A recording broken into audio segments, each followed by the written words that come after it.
welcome. My name's Chris Can with Harbour Insight, and with me I have Ben Pullinger, who is CEO of ATEX Resources, focused on its Valeriano copper project in northern Chile. Welcome, Ben. Great to be here.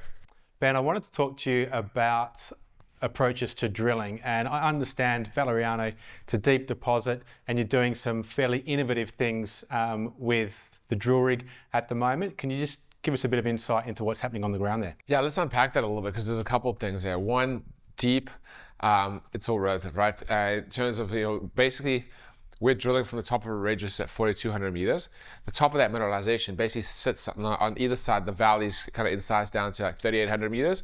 Mineralization on both, mineralization at the deposit almost daylights at that valley kind of level. So the 0.3, like the really good stuff, starts at kind of the valley, and then obviously the higher grade material gets down. So what's really exciting about that is it means that when we're drilling like a 2 kilometer deep hole, yep, that's right, we've just broken records. I think we've got up to 2,300 meters in a drill hole now.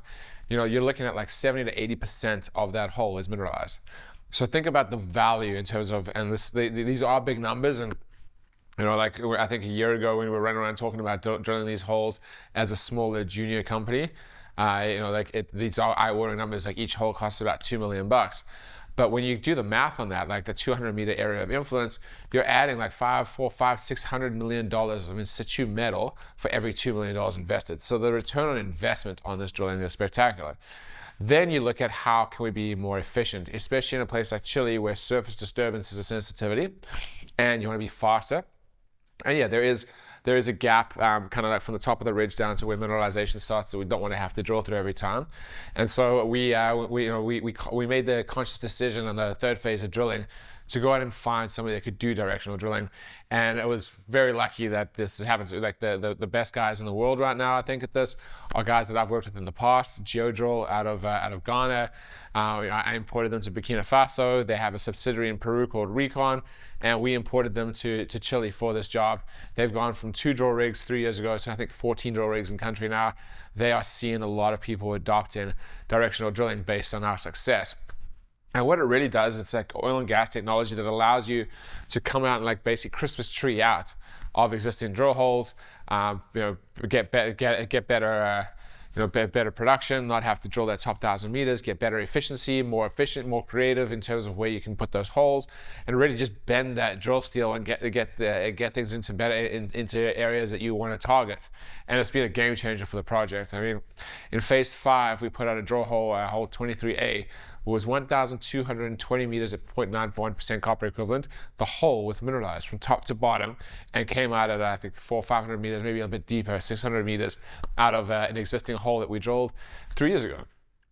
Like we've been able to go back to holes that were drilled in 2013 and wedge out and do directional drilling out of there. And we're now currently in the process of taking that to the next level. In the evolution by using more efficient tools and tooling that allows us to recover some core and also like significantly reduce the time and water consumption as well, because every year as people are using these things, the technology gets better and we're getting better at taking advantage of it. So what are the technical challenges if you want to use directional drilling? One, you need to be able to set yourself up in good ground. Trying to wedge out or create a hole out of a hole in bad ground is a recipe for success, a recipe for disaster. You want to have very good controls of where your holes are, where your targets are, and it's a bit of a different way of thinking about and approaching drilling. And you want to work with people that have a track record of being able to do it. Okay, and so the Recon guys are essentially pioneers in this. Is it the kind of stuff that, like you say, it's you came across them in Africa, they're now working in Chile. Are there certain places where you have to do it or it works better? I think like when you're looking at something the scale of a copper porphyry, I think this directional drilling was made for this kind of stuff. And yeah, these guys are like, I think a lot of this early adoption was actually of these deeper drilling techniques, and directional drilling was pioneered around Oyu Tolgoi. So a lot of the guys that we have working on our projects are Australian, Mongolian expats that are now training Chilean drillers on how to do this stuff, because that was where a lot of the stuff initially was implemented in hard rock exploration for the first time. So we've got a bit of a United Nations of drillers up there, and Recon Recon have the gear. They have the people that actually were drilling at Oyu Tolgoi back in the day. So that actually that really did kickstart all this stuff. I mean, we had Mongolian drillers that have been drilling at Oyo Togo for like more than a decade, doing directional drilling now, teaching our guys at sites on how to do this, and building like a little center of expertise around Valeriano for directional drilling, and bringing it, and now rolling it out to more projects in Chile. So I think it's great. I think anytime that we can do anything more efficiently, that we can do anything better as an industry, we have to do it. And I really enjoy being on the cutting edge when it's successful. Be great to see it, like you say, spread across the industry to be more efficient.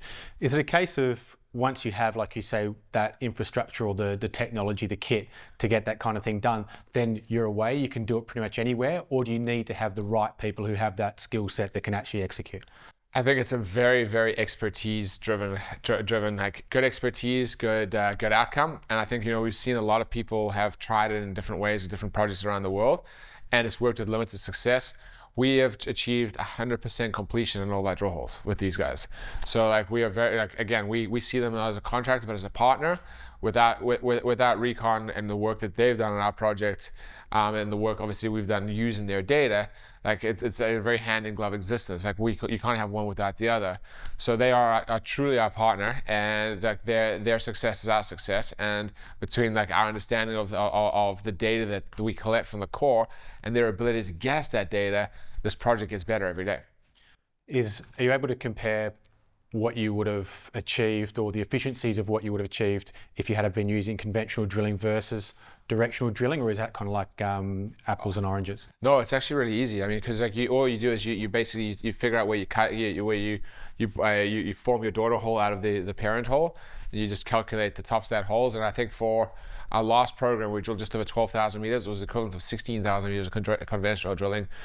This program that we're drilling now, phase 5, and I'm hoping we can get to like 18 to 20,000 meters, depending on weather and drill performance. But it'll be the equivalent of drilling 30,000 meters conventionally. So incredibly efficient, especially when you factor in the time and the camp costs and all the fixed costs that you have to have these rigs on the mountain. Like that extra amount of time is incredibly expensive. Really So it's a way more efficient, effective, and better way of doing this for us. Ben, really interesting. Thanks for talking to us. No problem. Cheers, Chris.